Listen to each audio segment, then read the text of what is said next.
We're going to bring in next Addison, Brasil. Addison is an actor, producer, the founder of Tether, an online peer-to-peer community that aims to help 5 million men to have open conversations about their life issues and their mental health in a safe and barrier-free environment. Addison, come on the show here. Hey there, Mark. Thanks for having me. Thanks for coming on. And I'm so grateful that we could finally have this opportunity to actually chat, because we've been connected for a little while now and haven't had that chance yet. So tell me and the audience about Tether. Yeah, of course. So Tether was born last year in June. It is a men's mental health and well-being app that focuses on peer support and peer programming. And what we aim to do is just normalize having real conversations. It's for anyone who identifies as a man, and it really is about being a solution for the men's mental health epidemic that we see going on today. I mean, obviously the suicide statistics for men, with 75% of all suicides being men, and other statistics that have really guided us to find a solution that allows men to seek help in a way that works for them. And the research shows that the way that works is through peer-enabled activities, meaning when a man sees another man do something or share something, it makes them more likely to do that themselves. You know, I use this example all the time, but I remember when we were still allowed to do things in public, I had a speaking engagement in Pittsburgh there were something like 5,000 steel workers, predominantly men, in this great big union hall. Most of them, you know, in their jeans and plaids, who came out to listen to me talk on a stage about mental health and my own story, you know, not as an expert, but as a person with lived experience. And that was one of the most memorable events that I'd ever done, because you had these middle-aged and older men coming up to me crying, talking about all these issues. And one, I remember distinctly saying that he'd never told anybody before because he just didn't grow up in a place where it was okay to talk about mental health. I think that really speaks to the different culture that men grow up in, that tells them that it's not okay to be weak, that it's not okay to open up about your feelings. Yeah, I think that, you know, whenever I'm speaking or whenever we're talking about Tether, that's one thing that we always try to drive home, is this idea of creating a safe space and a barrier-free environment. And I know with my own personal story, I lost my brother to cancer at 19. I found my father after his suicide 4 years after that. And then I was in a very tragic car accident that killed a dear friend of mine and left me relearning to walk, all before the age of 30. And I have to say that when I finally got to the point where I could be brave and share that in men's circles or just in conversations daily, as soon as I shared, it sort of created a safe space. And then sure enough, someone who I never expected would share something with me that they had been through. And it just really shows that, you know, if we make that safe space for men, that they really can show up inside of it. Yeah. Now, have you found, you know, I've always found that men actually do seem to want to open up about these kinds of issues, whether it's their trauma or their grief, but they often don't know how. Is there any piece of this where we're actually giving people some skills, men, some skills for how do you just start that conversation with somebody else? Yeah, and that's something that we're really beginning to look at and specialize, especially with Tether.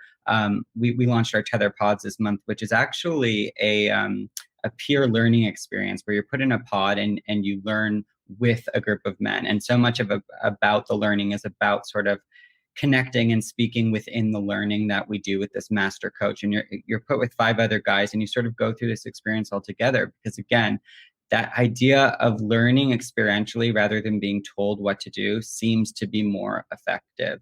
And I think that one of the coolest things about my job running impact and brand for Tether and creating these programs is going, okay, what are the barriers? What's getting in the way of you sharing? And for some men, the entry point is just being able to, their first word, one word, you know, on the topic. And it's that comfortability. So like within the app, we do everything from like long shares to one word check-ins, you know, just getting guys to let us know how they feel physically, mentally, and emotionally in one word. And just sort of building the habit, practicing the vulnerability, I think is a very big thing. And yeah, I have to say that, you know, despite stigma, once men kind of settle into that safe space, they do want to share. Of course they want to share. They want to connect, and really, really cool magical stuff happens. And that's one thing that I've been saying a lot in my own interviews is Tether's become this really remarkable place. And a lot of people think, oh, mental health app, I'll just go on there when I'm struggling or when I'm really having a difficult time. But one of the coolest things is how much we celebrate inside of Tether, because that's a big part of it too, is celebrating awareness and just showing up for each other on good days and bad days, no matter what.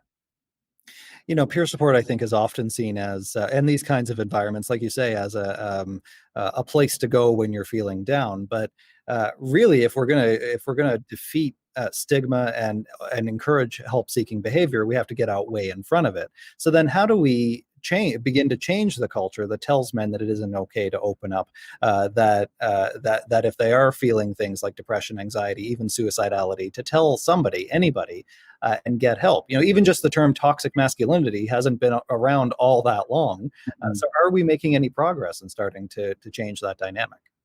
I believe absolutely. I mean, even in my own experience, like even with Bell Let's Talk Day, I mean, I remember the first one, and obviously going through my journey and trying to honor my own journey, seeing year by year as this conversation gets bigger and stronger. And then in our own little, Tether world, just seeing, I mean, we've now connected 3,000 guys worldwide in the year where you couldn't travel, and just connecting and building this culture that I've never witnessed before. It's really cool, and we see every day that just one conversation at a time. And there's so much in this container that we've created where you can witness it happening without being a part of it yet. So you see it happening with other guys, and it normalizes it before you're even active in the process. And so you have that option to just kind of drop in and see how it works for other people, and then when you're ready, to share. And I think the other part of normalizing the conversation is realizing it's not always about asking for help. Of course, if you need help, ask for help, and especially when it comes to crisis, doing that. But peer support, and we talk about this whenever we do talks on peer support, is a balanced and boundary driven relationship. So at any point, you're in a place where you can support or be supported. And it's really important to check in with yourself and maintain that balance, right? No one's there to fix anyone. Tether's not there to fix anyone. We're there to help you honor that journey and let you know that, struggling doesn't make you any less of a man. It just makes you human. That's kind of our big takeaway always, is letting you know that, and showing up no matter what the circumstance is, and being a part of that balance is what kind of creates that ecosystem where we can really move forward with this conversation. We've only got about a half a minute left, but tell me about the tagline, the logo and the T-shirt that I've been seeing you wear. Yeah. Oh, this one? or the actual one. It's a strong reminder to focus on feelings, how you're feeling, not what you're thinking. I'm a failure is a thought. Dive a little deeper. What does that feel like? How can we go into that more and share that with somebody? That's kind of the quick version of it. But just be willing to fuck with your feelings is is where that comes from. Because thoughts, can be very limited and constructed over a long period of time. And a lot of guys just don't know that. So just bring awareness to that. Addison, Brazil, and the app is Tether. People can get it on the App Store, and I understand now on Android as well. Yep, available this week on Android. Awesome. And we'll share that on our social as well. Thank you so much, Addison. Thank you, Mark. Have a good one.